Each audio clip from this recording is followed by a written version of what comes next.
Chinga tu madre, cabron. So, hola. Buenos tardes. Me llamo Gideon. Jobart! And This is... this is... Eritas! Eritas! Eritas! Eritas! Podcast! Eritas! Podcast! Yeah! Yeah, boy. Ayun. Now we talk about pop culture and... ano pop culture natin? Siguro pop culture ayun. Punk rock siguro. Intro natin eh. May intro na kami ngayon eh. Kita niyo naman. Kasi Eritas Music Intro. made by yours truly. Kami lang to gumagawa. God Ion and What is your band, man? Jobert. Jobart! Ayun. So, ayun nga, pag-uusapan natin ngayon siguro, medyo about naman sa mga pagkain sa Filipino culture. Okay. May naisip na Ayun. dyan. Mga kababayan! Mga kababayan! Ayun. So, ayun. Siguro, start tayo sa Pero, ayun, may mga, siguro, gusto kong batiin na Filipino food. Di ko alam eh. Basta. Alam ko na. Crunchy! Alright, homemade. Kuya John Siomay. Uy, kain tayo mamaya dun, no? Crunchy! Marvin Agustin. Like, masarap yung actually, nakatikim na ako ng parang niya. Yung pansit na may kochi, yung all-in-one na pinggan sa BGC. Sarap. Sarap. Sarap naman. Kung nire-rate mo? I-rate ko siya.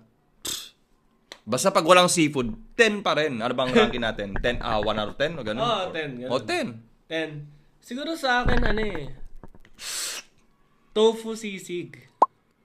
Sa Max. Medyo hinahanap ko siya ngayon eh. Yung tofu sisig eh. Like, siguro nasanay na kasi ako sa medyo na umay na ako dun sa sisig na pork. Okay. May iba man lang. Oo. Tama. Parang siguro rin, isa pa bulalo. Bulalo. Ay, nakaka-gout yung mga pagkain mo, ginagout na ako dito Yes, may gout ako. In case you didn't know. Gout reveal. Gout reveal. Payat ako pero, naman ako yun Nangyari na yun. Ay, pagka naka-Doc Martens ka, saktong-sakto Mas lalo. Saktong-sakto yung gout dun sa hulman ng Doc Gagi, Martens. masakit sa yun. Masakit pa pag naglakad ka. Tayo nga ang tigas ng Totoo. Doc Martens eh. Totoo mismo. Like, yung Doc Martens ko pa naman is MIE. So, ibang klase yung curing process ng bovine na yung cow. Ibang klase. So, masakit siya. Yung sinabi ko kasi kay Pao, man, bilhin mo yung, sabi ko sa kanya, ang pa ako size 9. But doesn't mean na bilhin niya size 9.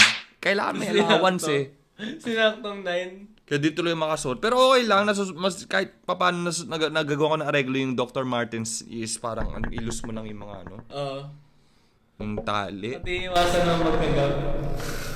Pagka may Doc Martens kayo, iwan sa bulalo. Totoo. Pero wala ang gito ang kasabihan masarap ang bawal. Omsim. Kaya kung sabi niyang tofu sisig, kakainin ko yan. As long as may pera ka pang gamot. Shoutout din sa McDo. Sobrang dalas ko mag-McDo. Di ko na malasahan yung lasa ng manok. Ang harina. Pinakapal niya Same din ng sa ng Chowking din. Pero, masarap din. ayun, kasi minsan, pagka sa trabaho, wala akong baon. Saan tayo? McDo. Kinabukasan, saan tayo? McDo. Makdo. Nung una, sarap nito Tagal ko na di nakapag-McDo After 6 months, sabi ko, sige, manok na nga lang ulit. Yung kakainin, tapos dahan-dahan na siyang parang pawala yung lasa. Totoo. Kada kain. Umay. Oo. Umay Pero ano na. pa ba choice ko? McNuggets, McFillet, para naman manok. Totoo. Naumay na. Kaya yun. So, speaking of pagkain, meron nga tayo ngayong Filipino food tier list. Ano kaya yung mga yun? Sabihin natin, Monggo. anong sa'yo? Anong list?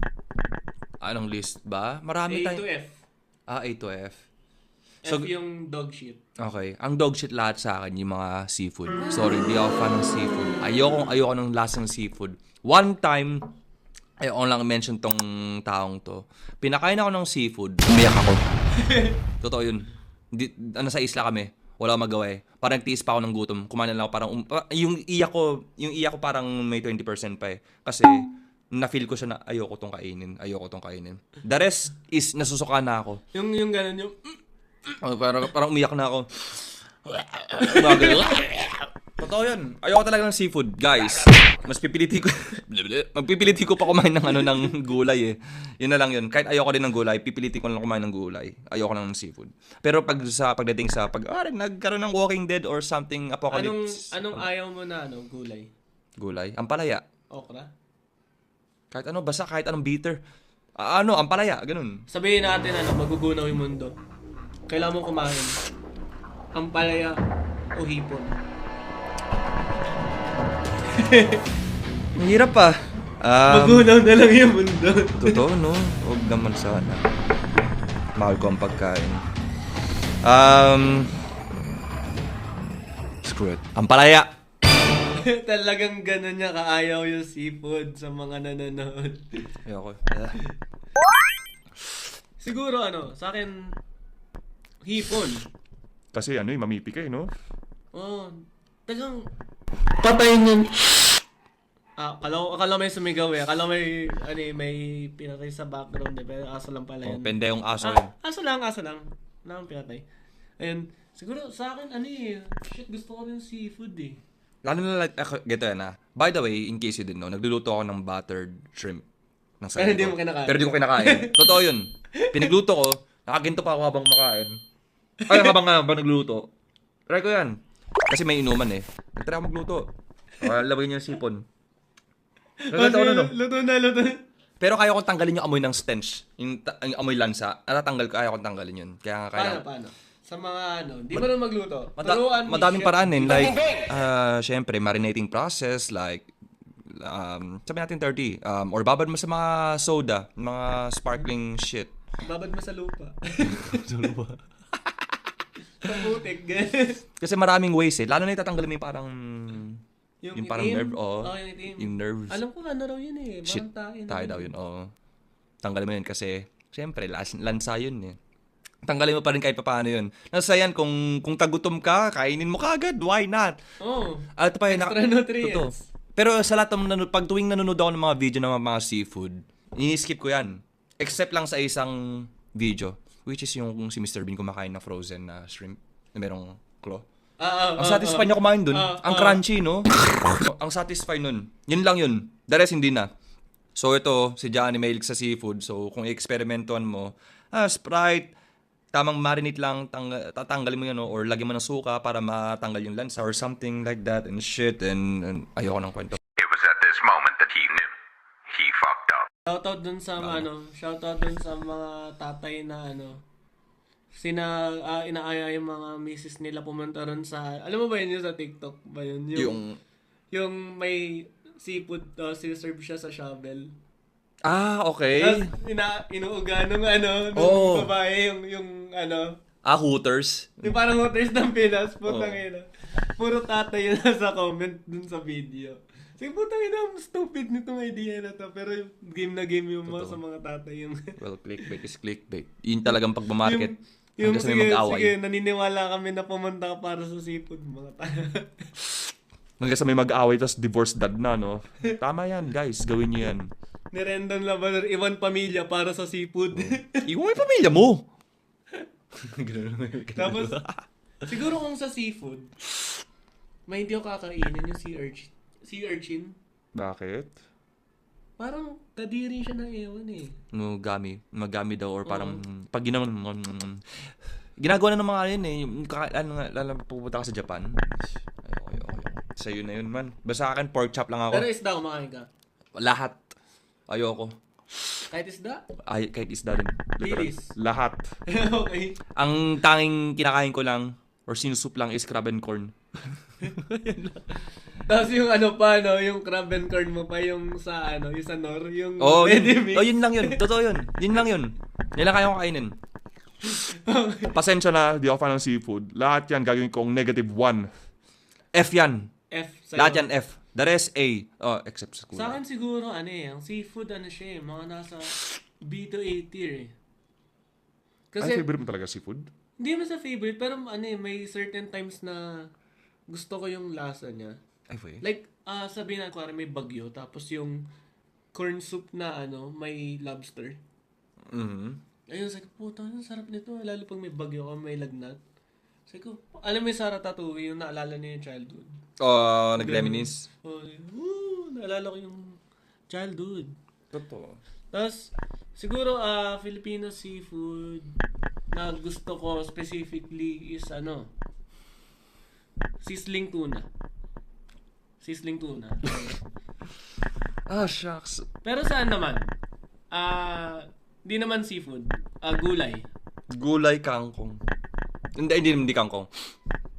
Munggo! Anong Munggo. tier? Anong tier? A! 8. Kahit bawal sa akin, munggo pa rin.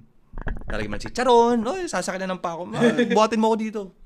Gusto ko Alam yan. sa kaya munggo. Siguro ako, sa munggo, di man siya dog shit. Pero siguro mga nasa siguro mga C Meh, to D tier, ganun. Mhm. Di ko alam pero ito nga Lumpiang weird toge. sa akin. Lumpia toge, di ba? Gulay pa rin yun. Ay nga weird sa akin Gusto ko yung toge, kaya ko siya ilagay sa A tier. Mhm. Pero pag naging munggo na, doon na parang, B to C na. like, siguro sa texture. Pero ayun nga, kasi naalala ko dati na akala ko dati sa munggo, parang pansit. Asal totoo. sa toge. Oo. Ayun, kaya tao shoutout sa JRU na doon sa kuya nagluluto nung sizzling doon na naghingi ako extra toge tapos binibigyan. Panalo lunch ko, nabuhay ako ron. Kung di Solid yan. egg everyday, yung sizzling na may toge pag may pera. Totoo. Lalo na pa, sizzling vegan, no? Yung mga tofu, Oo. may fries pa, meron pang ginawa. Tapos, Marami. Siguro, bigay pa sa gulay. Ang palaya, ayoko talaga nun. Okay, ako rin. Pareho tayong F yan. F tier, fuck that. Literal. Bakit pa may magta-time ng ampalaya? Totoo. Like, pwede ko pa ito. Kung consider this, like, kaya kong uminom na kahit mga tsaa or something gulay. Yan, pwede ba? Ihi ng kambing. Ihi ng kambing? Sabaw mo, sa kanin, ang ihi ng kambing. Liwanag sa kambing. Shout out sa Jerry's kambing dun sa Navaliches. Maganda ba? Masarap naman ba? Wala lang, naalala ko lang yung kambing Leave the Mababaw goats na dahilan lang Leave the goats alone. Kung sabi nga ni Kuya Pao, matabang pananalita. Mababaw na pananalita. Ito nga! Ito nga! Ewan ko ba? Well, isn't kasi nga ayaw namin ng mampalaya Well, yun lang. So, pinaka natin. Top A. Simula ka na ba top A? Ano so far? Hindi, muna so far? So, yung sa'yo, seafood, F. F talaga. All Oo. F. So, sa akin, ayun nga, nasa A to B. So, naman siguro? Sa akin, yung mga tinatanim sa lupa, mga patatas, Veggies talaga. ganun. Ano sa'yo yung mga, sabihin natin Patatas, syempre. yung, may Filipino food ba na katumbas ng fries? Wala eh. Bikat. Hindi ko na... Oo, tama naman. Technically, gawa siya sa Pilipinas. Totoo yun Bakit? Aal pa ba kayo pag bikat? Jack and Jill, di ba? Eating bikat. Alam mo, speaking of bikat, bibili nga ako niyan mamaya. Nagutom na nga ang aking kasama ngayon. Gutumin kami parehas eh. So, yun, pwede pa, patatas. Yun. Patata. Patata. Yun, Spanish yun eh. Yun, pang ano yun, pang literal na favorite na gulay ko yun. Patatas! Ganda, kahit walang pake kung cholesterol. Kung mamatikan ng wala pang 40 o 50, sige. Pati shoutout kay Princess Sarah na napakadaming binalat ng patatas. si Camille Prats, si Angelica Panganiban. Pero ano mas superior sa'yo? Patatas o kamote? Patatas. Okay, kamote so. Anong patatas? Patatas. Ako Pero rin kapag eh, healthy, ako rin. kamote. Ako rin kung gusto mo matay. Kamote. Kamote is healthy. Kasi sabi pampautot daw yung kamote. Pati minsan dahil di mo alam kung nautot ka na natatay, pag utot mo may laman yung... Exactamente. Healthy yung kamote. Laxative. Like, yun yung mga pinakano sa mga gym eh. Kahit din yung Airmas ko kumakain ng kamote. So, hindi ko trip. Unless kung kailangan ko na maging healthy, kamote na. Siguro yung siguro yung kamote, paborito ng mga Grab rider. Oo, totoo. Kaya, Kasi kamote. may naglaban pa ng dalawa, no? Yung kanina. Oo. Laban pa sila eh. Food Panda versus Grab. Tapos magbabaton sila ng kamote. Yan ang totoong kamote riders. Di ba? Patawagin. Pero kung speaking of mga gulay, ano yung pinaka-top A mo na tier? Kumbaga. Siguro, sa gulay na Filipino food, yung sitaw, adobong sitaw. Okay. Ay, kinocombine mo na. Goods. Sige. Ay, adobong sitaw. Paborito ko yun eh. Hindi ko alam kung bakit eh. Pagka adobong sitaw. Pati yung kasaba. Yung gagawang kasaba cake ba yun? Meron din kasaba chips. Di ba? Oh. Sa mga probinsya. Ayun. Tapos siguro, dried mangoes. Piyaya. Durian. Ay. Okay yun. Okay. Para saan? Okay yun. Sa'yo okay lang. Okay lang. Walang pa akong mabahong hina. Single naman ako eh. Sarili ko problema ko. Not y'all. Pero sa durian kasi minsan, parang hindi ko pa nakakain. Natatay na ako. Totoo yun. Tayo. Yes, totoo yun. Stench pa lang? Yes. Pero pag tinikman mo, delicioso. Siguro yung pag may naglabas ng yum burger sa UB Express, gantihan mo, labas naman ng durian. Oo. Amoy ng success yan. Amoy ng emergency. Tang ina mo, ginagutom mo kami sa yum burger mo, ito sa'yo durian. Tapos pati yung driver ng UB bumaba. Amoy state of the nation na. So yung sabi ng UB driver, tang ina ang baho dito. Silabas nga kayo. What if no? Sige, tapatabay natin yung ADH natin. What if merong World Durian Day? Ang gagawin nila sa bus yan. Literal na state of the nation yan. Walang pa kayo kung sino may matatraffic sa trabaho, sa event, or something. Alam mo sa masaya gawin yun? Saan? Yung sa server room sa sa mga opisina. Di ba lamig ng aircon doon? Talagang yung aircon talaga is nakaganda lang sila, stagnant lang talaga eh. Tapos marinig mo yung IT nyo pag sa labas ng server room. O kaya sa sa mga, tama, sa mga pila sa mga LTO, pila sa totoo. No? Tapos kaya, di ba sa mall naka-vent yung aircon? Oo. Ipasok mo yung durian dun sa vent ng aircon. Tapos hindi nila boom, walang amin durian. Yan ang tinatawag na Operation State of the Nation. Lahat kayo lalabas. Tuition. Message from the telephone. Yan ang pang-Sabado hits. Top tier natin. Siguro, karne naman. Karne? Yan ang pinaka-top tier ko talaga. Pero bago karne, siguro, durian sa'yo, anong tier? C. Sa akin, F talaga eh, kung may bababa pa eh. Pwede pa eh. Yung mabababa pa. Siguro kahit ilagay mo sa Raisins. Z tier eh. Zitero. Raisins. Walang kwenta sana raisins. Ako gusto. We? Paano? May mga blend siya na matamis habang kumakain ka ng bitter? Dahil gusto ko yung grapes. Okay. Tapos diba yung fermented na grapes? What if yung pinakain ko sin dates? Masarap. Masarap ka dun? Oo. Akala ko kasi chocolate yun, so hindi ko natin. Pero hindi ko nagigets ba't may pasas yung minudo eh. Sa? Yung minudo, ba't may pasas? Totoo rin. Mismo. Ayun, speak of minudo, anong tier? Si. Kasi may mga gulay. May pasas. May mga gulay and shit. Karne lang. Tsaka di rin ako kumakain ng atay. Ako rin. Ang lansa sa atay. Suwang ba kayo? Ito. Lalo yung dugo. I mean, okay. Sabihin ko na to. Hindi ako religious. Hindi na ako religious. At hindi rin, wala ka talaga religion. Kasi may kasabihan dati, nung bata ako, bawal kami kumain ng dugo. May gano'n kami sa religion. Ayoko mention tong religion na to. Though, up until today, di pa rin ako kumakain ng dugo. Hindi dahil sa bawal sa religion, kundi sa lasa. Ang tapang ng dugo eh. Para sa akin din eh. Dinuguan, di ba? F tier sa akin. F tier. Yung dinuguan. Lalo yung dinuguan, di ba? Hindi ko. Though, na-overcome din ang dugo ng mga karne. Pero still, dugo is dugo. Ayoko talaga. Lalo na yung one day old, di ko rin trip yun. Bawal din sa amin yun, sa religion, pero hindi talaga, tinikman ko. Kahit Betamax eh, hindi ko rin parang yes. tokuan na Pati balut. Ayoko rin. Balot din. F-tier. Tinry ko yung kinain yung balot. Parang, nakakaawa. Kita mo yung sisi hanggang sa'yo. Oo. Nakakaawa.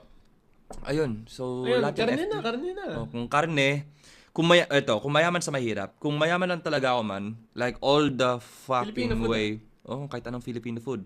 Pero makakonsider mo pa rin to as Filipino food. The fried chicken. Fried chicken. Laman ng mga birthday. Lahat literal, kahit anong fried chicken yan. Or crispy fry na Fried breading. chicken. Fried chicken. Hindi ko pa na-try yung fried chicken ni Diwata. No? Pero malaki daw eh. Kaya nga eh. Kaya, pag kung taghirap ka, eto, pork chop. Pork chop lagi ako. Sa akin yung Sisig. Taiwanese chicken chop sa Passion Alley. Ay. Tangina, Filipino food na yun. Wala na akong pakikat nakalagay doon Taiwanese Filipino food na yun. Totoo. Sa akin, 8-tier. 8-tier pa rin yun. Kasi Filipino pa rin sa na-establish eh. Filipino pa rin yung nagtitinda eh. Yung sherbet ni Chris Brown. Gawag. Nakita ba yun? Yung si Chris Brown. Yung nasipa yung sherbet. Classic ang puta. Mamili ka na lang. Yun yung totoo eh. Kasi, sa pagtagirap na to, pork talaga, di ba? Lagi yung tagirap ang pork. Kaya pork sisig, yan. Favorite tier list lagi yan, pork sisig. Lalo na tambay ako sa, sa FEU. Doon yung masasarap na sisig talaga. Lalo na kung sisig fanatic ka, pwede ka pumunta sa PUP. Ni Murang sisig na may lalagyan pa ng margarine. Ayun. Marami sa sulok-sulok, lalo yung mga tagtipid. Yan. Kung magbablog kami, baka gawa kami ng sisig tour with Gideon sa Totoo. Ubel. Mismo. Sisig connoisseur. Tapos pag-vlog kami, Siyempre, pabuhat. pabuhat. Sakit na nung pre. Pabuhat ako sa kanya. Lalagyan ko ng chicharon yan. Man, ikaw nagbuhat, ikaw mag-drive. Bayaran ko na lang yung panggas mo. Malay mo. Sakit na nung ako. Ina yung problema eh. Basta man, pork talaga pag daghirap ka. Sa akin Shanghai. Shanghai, pork Shanghai, mga Chinese. Anong yun? Tier? A pa rin! Lahat A. Karne. Ako, S-tier pag Shanghai Why? Bakit? Mga birthday. Typical. Ang dami. Kaya kong ubusin yun. Totoo. Huwag niyo akong subukan, ubusin ko lahat ng Shanghai nyo. Kaya yung Shanghai na kinakain ng clown. May tridor talaga sa birthday party. Ayun ang asahan nyo. Ako yung tridor, ubusin ko yung Shanghai nyo. Sabi ng clown, sino kumuha ng Shanghai ko? May mga, kahit sabihin natin may mga spaghetti na na hindi ba gano'n luto, yung parang sobrang parang gano'n yung tunog ng spaghetti, no? Ganun pa talaga ginawa yun. Sampota. May spakul. Spakul. Imagine na lang pag ganyan tunog ng spaghetti nyo, parang, ang slami niya. So, sige, balik na lang tayo sa Shanghai. Pag merong isa sa inyo, nakatingin na matagal sa Shanghai, pag may nahanda, sabi natin nasa 30 seconds, tumingin na kayo kung sino yung mga trader dyan. Itago nyo na kagad as much as possible. Yung hotdog na may marshmallow. Sa mga birthday. Para saan okay na yun? Basta karne. Okay. Hindi ako maarte, yun lang yun. Ako may ilalagay ako sa S-tier, crispy pata. Ay, shucks. Napaka-unholy ng sinabi mo dun, ha. Totoo yun man, ha. Totoo yun. Pangbigati na yun, ha. Do 500 pesos lang. Sa akin, S-tier. Bakit S-tier? Yung balat niya pati yung process pala ng pagluto, namatay na yung kusinero bago ibigay sa'yo Namatay na sa mantika. Totoo splash talaga, no? Splash. Kung sa basketball, Splash Brothers. Deads ka na. Totoo yun. Kaya nga meron nalagay na parang, meron pa nga, di ba, parang, the way na pa magluto ka ng mga crispy pata is parang, ibababad mo pa yun sa tubig. Lalagyan mo pa pimenta or gano'n something. Pimienta, cebolla, Spanish. Paminta, sibuyas and something. And then, let it cool. Then, lagyan mo ng air pocket hole. Then, after, ilalagay mo sa oven. Kung gusto mo ng parang Maillard effect, lagyan mo na ng mantika para magtubong crispy. Pati siguro, S-tier sa akin. Kasi ibig sabihin ng S, sacrifice. Sacrifice nung nagluto. Totoo. The same din sa lumpia. Sacrifice din sa nagluto. Para sa maraming tao. Tapos merong isang tridor. Kinain lahat. Iwasan nyo na to, ha? Mag-imbatan sa birthday. Ito, pro Shanghai tirador to. So, lumpia terrorist. alam nyo na. Pag merong, ulitin ko ulit, ha? Pag may 30 seconds, or sabi natin 30 to 1 minute, na nakatingin sa Shanghai ng ganito lang, habang kinukulit-kulit na ng tao, ginaganon na. Papaagaw na rin sa pag nangyari yun, pabitin. iwasan nyo na yung taong yun. Tignan nyo na maigi. Mangyayari yung nagluto. Nagluto ba tayo Shanghai? Totoo. Di ba nagluto na tayo? Pero ba't ubos na? Iwasan nyo. Sa bulsa ko na yung Shanghai. Tapos meron ng bala supot, umuwi na kaagad. Tapos pag kinapkapan ako sa wala MRT, kinapkapan ako. Sabihin nung guard, putang ina sir, ba't punong-puno to ng Shanghai? At least you know. Legal yun! O, legal pa rin sa MRT yun. Inibita ako eh, oo. Legal pa rin yun sa MRT. Huwag mo na kakainin sa MRT, syempre. Kasi etiquette ng aircon. Kakainin nyo ng mga surot sa MRT. Kaya alam nyo na, yan yung pro tip. At saka, kung gusto nyo pang another pro tip, maganda kayo ng maraming Shanghai, itabi nyo muna yung mga 70%. Ihanda nyo muna yung 30% na gano'ng karami yan. Ayan, tingnan natin kung maubos yan. Paalisin nyo muna yung trident ng Shanghai. Yes, pakainin muna. Kasi naniniwala tayo na meron talagang takaong mabubusog talaga. Di ba? O di kapag tapos na siya, ibato nyo na yung another 30%. Hanggang sa magkaroon ng momentum, paglasing na yung mga tao. Tapusin mo na yung 40%. Hanggang sa i-refrigerator na pagkatulog. Di ba? Tagtipid. Shanghai Economics. Shanghai Economics. Exactamente. So, lahat tayo, anong pinaka-food tier mo pala? Yung toughest of them all? Crispy pata, pati lechon. Ay, nakakagout to ha. Pero okay yun, masarap. Sa atay sauce, Mang Tomas, mga ganyan. Ng atay sauce. Sa dark side ng Filipino food. Aso o bayawak. Parehas hindi. Sorry to, kung kuwento ko to. Pag may patay, sa probinsya, may kinakatilagi na kambing, di ba? Lalo na aso. Pero nakakalito nga, no? Nakakalito eh. Pero para silang chewy. May yung itsura nila pagka yung mga nasa video. Kaya ayun, sa mga per parent, ano ang inyong tier list? Aso, bayawak. Sa inyo, bayawak lang napipiliin nyo, wag lang aso. Kasi man's best friend ng aso. Tsaka chewy kainin ng aso. Noong time na yun. Bata pa ako, elementary pa ako. Pero may sinasabi sila sa Baguio no? Mainit daw sa katawan pag kinain mo yung aso. Kasi? Rabies. Could it be? Totoo, could it be? Lalo na Baguio is pinakamalamig. In case you didn't know, Baguio is pinakamalamig. Baguio ang pinakamalamig na parte sa buong Pilipinas. Pero ano nga naisip nila? Bakit aso? Bakit nga aso? Kasi parang yun yung kind of survival of the fittest nga kung tawagin. Kung ano yung nakita nila dahil maraming hayop talaga. What if yung mga kambing, yung mga tamar, ano ba ang Tagalog ng tamar? Kalabaw. Di ba mamahal na mga yun, di ba? So, pinili nila yung aso kasi yung tabi-tabi sa lugar eh. Pero, ano yung population control? Yun eh. Pero wag naman sana kasi aso is aso yan. May utak yan. Sila ang maging companionship nyo. Ang ina siguro pag kayo mga kumain ng aso, mananag-game sila, inuutusan nila mag-sit. Totoo. Pero kung maguguho ng mundo, pumili ka kumain. Yun na lang talaga eh. Aso, Bayawak. Aso na lang. Ano ng bayawak tuloy? Anong bayawak tuloy? Yung monitor lizard. Lizard. Yung lizard. Kasi ang lizard kasi tumitira yan sa sa lake. So, ako siguro bayawak na lang eh. Ito, mas safe yun. Totoo yun. Mas healthy pa. Kasi parang di ako magkaka-rabies. Baka mamaya. Kumakain ako ng aso, sabi ko kumakain ng aso. Tapos, painom na ako ng tubig. Bigla ako natakot. Gagi, totoo yun, man. Tubig. Totoo yun. Tapos, alam ko na yun. Nasa isip ko, na ako nun. Shit. Alam ko na to. Rabies ka na, no? Totoo yun. One time, ito pa. Uminom din ako ng merong alak. Ito, alak siya. I don't know, it's cognac or something. Merong scorpion dun sa loob ng Totoo yun. Meron ganun yun. Totoo yun, di ba?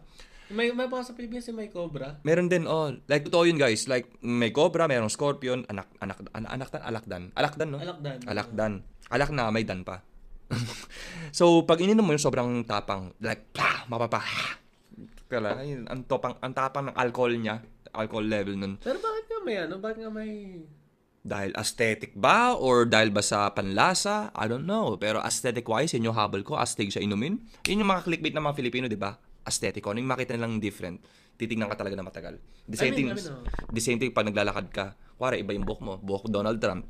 Pag titingin ka ng matagal. Ganun yung mga Filipino shit, di ba? Mga typical Filipino. Uy, sabihin nito, kakaiba, di ba? Oo. Kaya nga mas maganda maging kakaiba, pero ang problema lang, ang downside, kami mga introvert is parang mapapaisip ko lang, tangin ng mga to, ang tagal makatingin na, nakakairata na. Di ba? Oo nga, naisip ko rin yun eh. Lalo na kapag nakamotor ka na classic bike, di ba? Lalo na, di ba karamihan is scooter, Scooter, or mga raider, mga ganun. Oo. Diba? Like, yun, indifferent eh. Pero trip namin ang different. Ayaw lang talaga namin makapaghalubilo sa mga normies. Normies. Kuya Pao, normies. Mali! Ito na. Itong tribute natin kay Kuya Pao since nilalagnat siya sa ng ano. Nilalagnat yan si Kuya Pao eh. Kaya trangkaso pa yan. 2 weeks na may trangkaso. Ito nga! O, nasipa yung helmet. Cristiano Ronaldo. Ikaw! Anong ikaw naman? Eto nga! Bato de la Rosa. So dito na kami nagtatapos. Wait lang. Bajau versus Pulube. May Bajau versus Pulubi pa. Mahirap to. Okay. Ang hirap nito Ang Bajau kasi is, like, laking probinsya eh. Oo. Mga ganun, diba? Like, literal na, na may kakayahan pa rin. Pares naman sila. It's like the same but different. Pag Pulubi naman is, literal na, Pulubi. Diba? Oo. Kung magkakagera, sino manalo? Bajau versus Pulube. Bajau. Kasi may rhythm, no? Kuwagan siya. El Imamo Ali Bilasad Bashar. Oo, sabay yung attack eh. Totoo. Pero Pero ang kasi, para silang survival. Oo. Kaya nga Pulubi at Bajau, para silang survival. Like literal. Tignan mo, ito pa nga, di ba? COVID. Nasaan yung mga Pulubi yung COVID, di ba? Buhay pa rin May sila. immunity eh. Di ba? Kaya nga, ito, napapaba tayo ng topic So, parang gito yan. Ang totoong once you go black, you never go back, is yung pag-inom mo ng mga meds. Yung mga maintenance, mga vitamin C or Kaya something. wag ka na uminom ng gamot pang gout. Totoo. Tinry ko na yun. Like, literal na tinry ko na din uminom ng mga, sabihin ko yung mga gamot. Colchicine, mga Febuxostat, yan, malalakas yan. Ang pang-remedy ko lang is yung turmeric powder at yung pinch ng pepper. Anti-inflammation siya. Para kang naglagay ng chicken curry na walang cream. I love chicken curry. Healthy yun by the way, healthy ang chicken curry. Kasi pag pinag-combine mong turmeric powder, lalo na may kasama pang ginger, lalo na may kasama pang black pepper, anti-inflammation na siya eh. Diba? Totoo yun. Nagre-review na ako kasi syempre tumatanda na ako. So going back sa Pulubi at sa Bajau, so siguro sa Bajau kasi sila yung parang totoong na survival talaga. Lakad pa rin ng lakad. Sa akin, Diba? Pulube. Bakit Pulubi? Kasi alam mo yung Mallman sa Makati. Okay. Gagawa sila ng underground lair. Mhm. Tapos, di makikita ng mga Bajau. Akala nila yung nag-iisang Pulubi lang dun yung bata sa Mindanao Avenue na may hawak na bato pag di mo binigyan ng pera. Ay, totoo yun. Like, built for survivor din. Gets ko na tinutukoy niya. Kung sa Attack on Titan, siya yung Beast Titan ang babato ng bato. Diba? Tapos magre-ricochet yung bato rin sa mga Bajau na may beat. Totoo. Agree ako sa kanya. Mataba yung mataba to Agree. Tama. Pwede. Magaling si Pulubi kaya tignan mo nakakahanap sila kagad ng shelter. Nakahanap sila ng kahit Pati ano-ano. only reproduction sila. Kahit Yes. saan sila mag-reproduce. Kahit sa kalsado, sa ilalim ng tulay. Kung gusto mo nyo pang another example, medyo foul to.